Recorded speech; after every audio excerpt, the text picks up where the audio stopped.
दोस्तों इस वीडियो में हम लोग बात करने वाले हैं कि बजट लाइन और बजट सेट में क्या डिफरेंस होता है। चलिए शुरू करते हैं। आपके सामने एक छोटा सा डिफरेंस आ गया यहाँ पे बजट लाइन बजट सेट के बीच में।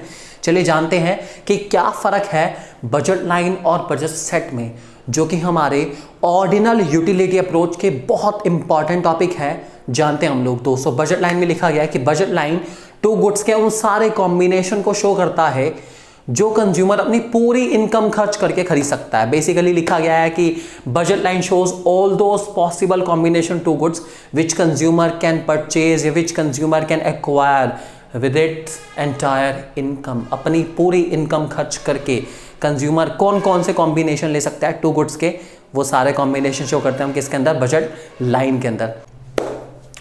दूसरी तरफ दोस्तों हमारे पास बजट सेट में लिखा गया है कि budget set shows all those possible combination of two goods which consumer can acquire with or without spending his entire income। मतलब वो सारे कॉम्बिनेशन जो हमारा कंज्यूमर ले सकता है अपनी पूरी इनकम खर्च करके या फिर पूरी इनकम खर्च करे बिना। मतलब हो सकता है शायद पूरी इनकम खर्च हो और हो सकता है शायद पूरी इनकम खर्च ना हो। वो सारे कॉम्बिनेशन दोस्तों हमें मिलेंगे कहां पर, बजट सेट के अंदर।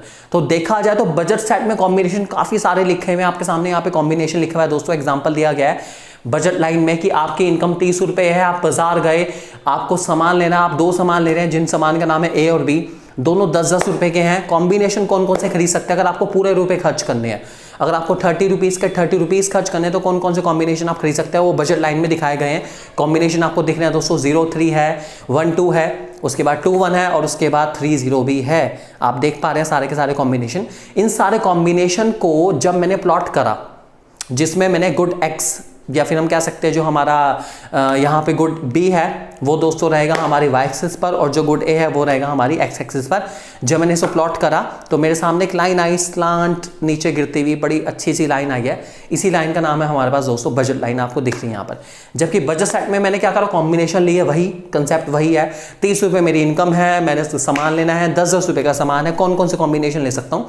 यहाँ कॉम्बिनेशन कुछ ज़्यादा दिख रहे हैं। यहाँ पे कॉम्बिनेशन आपको दिख रहा है 03, 02, 01, उसके बाद देखा जाए तो 30, 20, 10, 11, 21 एंड 12। काफ़ी सारे कॉम्बिनेशन नज़र आ रहे हैं, तो बहुत ज़्यादा है कॉम्बिनेशन।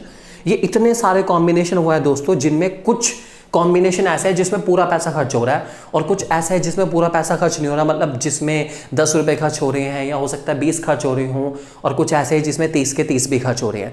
ये सारे कॉम्बिनेशन दोस्तों कंस्टिट्यूट करते हैं हमारा बजट सेट। ठीक है, मैंने इन सारे कॉम्बिनेशन को देखते हुए, इन सारे कॉम्बिनेशन को ध्यान देखते हुए मैंने प्लॉट करा है। एक ग्राफ आपके सामने यहाँ पे प्लॉट करा गया है।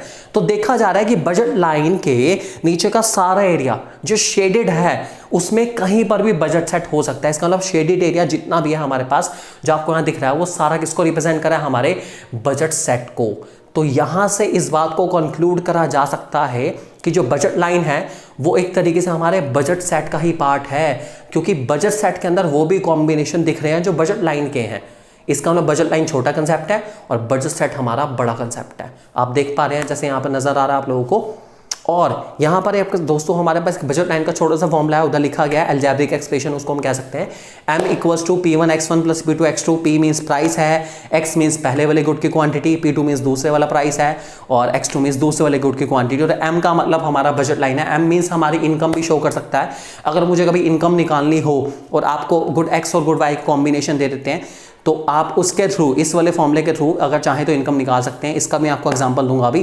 बजट सेट के अंदर दोस्तों अलजेब्रिक एक्सप्रेशन हमें दी गई है। जो फॉर्मूला लिखा गया वो लिखा गया है m ग्रेटर देन और equals to P1x1 plus P2x2। इसका मतलब है कि बजट सेट में वो सारे कॉम्बिनेशन हमें दिखाई देंगे जो या तो बजट लाइन से छोटे होंगे या फिर ज्यादा से ज्यादा बजट लाइन के इक्वल हो सकते हैं। वो सारे कॉम्बिनेशन हमें मिलेंगे कहां पे दोस्तों, बजट सेट में। ये आपको ध्यान रखना चलना है, बहुत इंपॉर्टेंट फॉर्मूला है, इनके बहुत आने के चांसेस रहते हैं दोस्तों। और इसमें एक बहुत इंपॉर्टेंट हमारे पास टॉपिक वैसे बता रहा हूं कि बजट लाइन का स्लोप पूछ लिया जाता है कि बजट लाइन के स्लोप का फॉर्मूला क्या है। तो बजट लाइन के स्लोप का फॉर्मूला दोस्तों हमारे पास होता है -px/py। आपको कुछ नहीं करना, x के प्राइस और y के प्राइस को आप उसमें डिवाइड करना है तो दोस्तों आपका बजट लाइन का स्लोप आ जाएगा। बजट लाइन को हम लोग दोस्तों प्राइस लाइन के नाम से भी जानते हैं, आपको ध्यान रख के चलना है। Budget line is also known as price line. ये ध्यान रखना है आपको, बहुत ज्यादा जरूरी है, इस बात को ध्यान रखना, काफी काम आ सकता है आप लोगों के। ये आपके सामने एक छोटा सा डिफरेंस है दोस्तों हमारे पास बजट लाइन और बजट सेट का। आप इसको बहुत अच्छे से याद कर लेंगे, काफी इंपॉर्टेंट टॉपिक में से एक है, आपको इसको याद करना पड़ेगा, बहुत अच्छा टॉपिक है वाला हमारे पास दोस्तों, ठीक है। इसी में से दोस्तों एक छोटा सा हमारा एक क्वेश्चन मैं आपसे पूछ लेता हूं। जैसे आपसे क्वेश्चन में पूछ लिया गया बजट लाइन हमारी कैसे निकाली जाती है दोस्तों। एक कंज्यूमर है, वो एक्स की 4 यूनिट ले रहा है, एक्स ले रहा है 4 यूनिट और वाई ले रहा है 5 unit, x4 y5, x4 y5, ठीक है। दोनों के प्राइस दे रखे हैं आपको, एक का प्राइस 8 रुपए, एक का प्राइस 10 रुपए, एक्स का प्राइस है 8 रुपए और वाई का प्राइस है 10 रुपए। चलिए आपसे पूछा गया कि इनकम लाइन या बजट लाइन कितनी होगी या कितनी इनकम हो सकती है। चलिए कुछ नहीं करना, आपको बजट लाइन का फॉर्मूला लगाना है, m = P1 x1 + P2 x2। यहाँ पे आपको पहले वाला प्राइस दे रखा है दोस्तों 8 रुपए, पहले वाली क्वांटिटी है 4, ठीक है। दूसरे वाला प्राइस है 10 रुपए और क्वांटिटी है 5। मल्टीप्लाई कर लेते हैं, 8 4 = 32 एंड 5 10 = 50। कितना हो गया, दैट इज 50 इधर हो गया हमारे पास और 32 इधर हो गया। 50 + 32 मिला के दोस्तों हमारे पास कितना हो गया, 82। तो हमारी इनकम कितनी होनी चाहिए, 82 होनी चाहिए। आपको ध्यान रख के चलना है। इस तरीके से आप इनकम निकालना चाहे तो बहुत आसानी से निकाल सकते हैं, ये आपका फॉर्मूला है।